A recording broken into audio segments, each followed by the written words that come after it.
Bones are body horror, the tentacle alien told me. Not that I would volunteer such information, mind you, but you did ask. I did, I agreed, lifting another crate. That's really funny, honestly. What about them is disturbing. Mur twisted his blue-black tentacles in a way that looked anxious. Just the idea of something rigid inside your flesh, he said with a wiggly shudder. No matter how you move, it won't move with you. Like your own body is fighting back. He wrapped his tentacles around a crate. I've had nightmares about stiffness like that. Wow, I said as I set my crate on top of the others. I'm sorry to hear that. All I can tell you is that bones aren't an enemy to us. They're something dependable and strong that hold us up and make everything possible. Mur shoved his crate into place. I suppose you'd need a positive relationship with your own disturbing parts, he said. With a twitch of his hind tentacles that was probably the equivalent of shaking his head.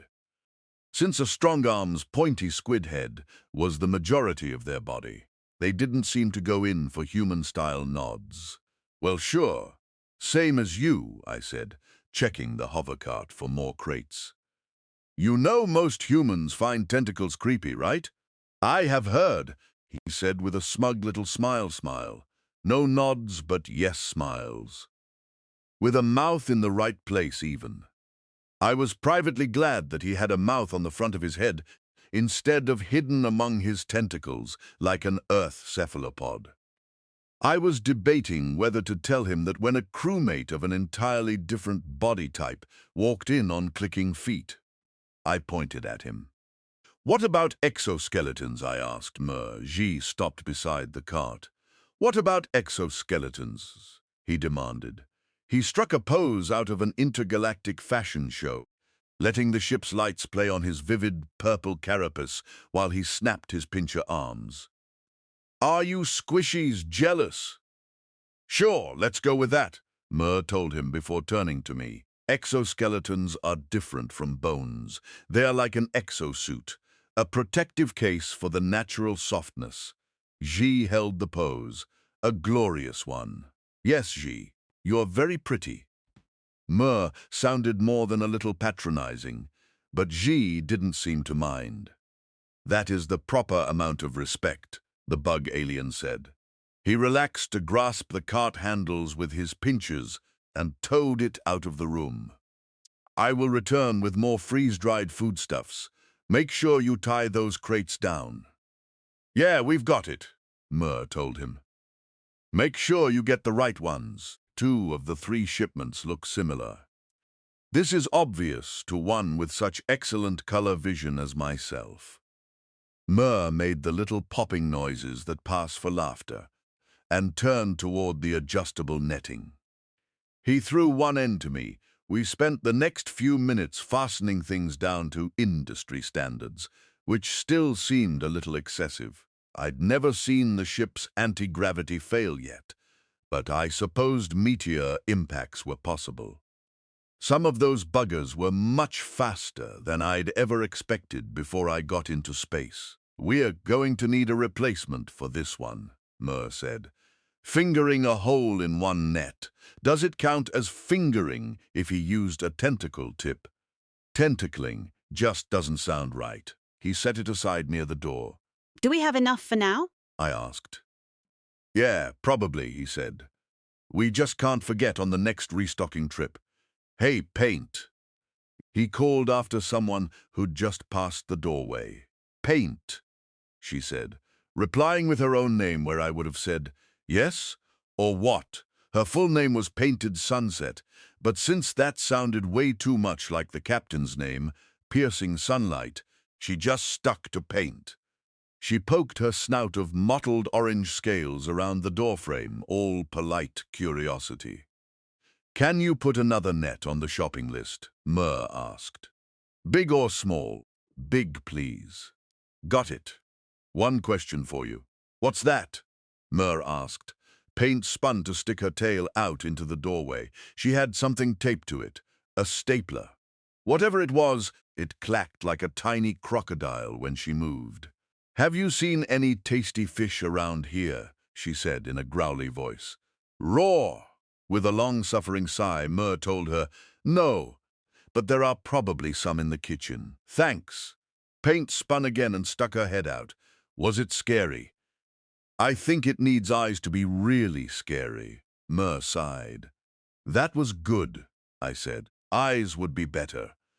"Hey, do you have access to googly eyes out here? The little sticky ones?" "No, what are those?" Paint asked, walking into the room. "They sound fun." "They are," I told her. "I used to like putting two on my hand and making a little face like this." I demonstrated, wrapping a forefinger around my thumb and moving both together like a talking mouth. "Hello! I don't have teeth." Paint thought this was the best thing ever, and despite Mer's eye-rolling maturity, he couldn't take his eyes off the display. "That is unsettlingly convincing," he admitted, "even without eyes.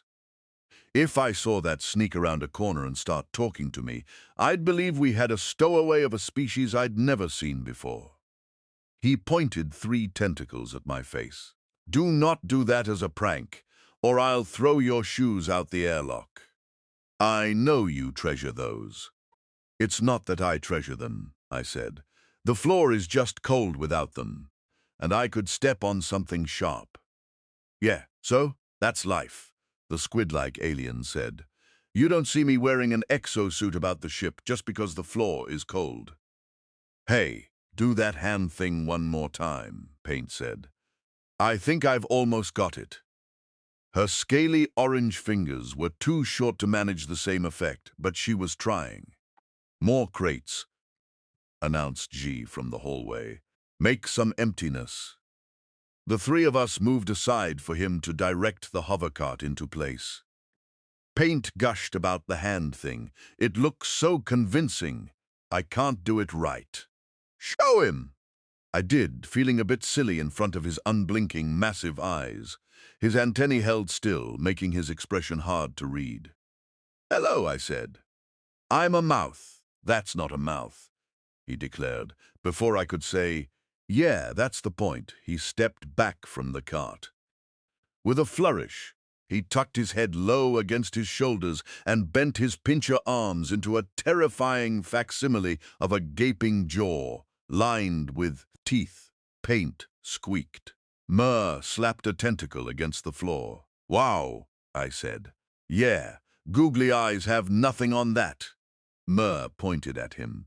"I see you also have a potential prank that you should not pull."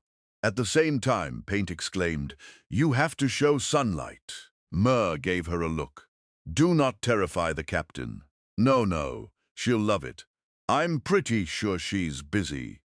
Paint rubbed her chin as G resumed a normal posture. "It wouldn't take long, but yeah, she's busy." "Dinner time?" "Oh, and you have to show off your thing too," she said, pointing at me. Mer started to naysay, but I said, "Oh, like a talent show." "I have all of the talent," G announced. Paint was delighted. Mer waved his tentacles about and went back to work, while G launched into a story of the time he scared off a predator with the false jaws trick. "Come on, let's tell everybody else about the talent show," Paint said. "This'll be great." She waved for G to follow her, and he went, still talking. Mer grumbled. "Dinner is going to be interesting. I hope it doesn't put anyone off their food." "I'll try not to do anything bone-related," I said. "I appreciate the restraint." After a moment of handling crates, I asked, "Did you know our blood is made inside our bones?" "Oh, that is so much worse. I may just get sick ahead of time."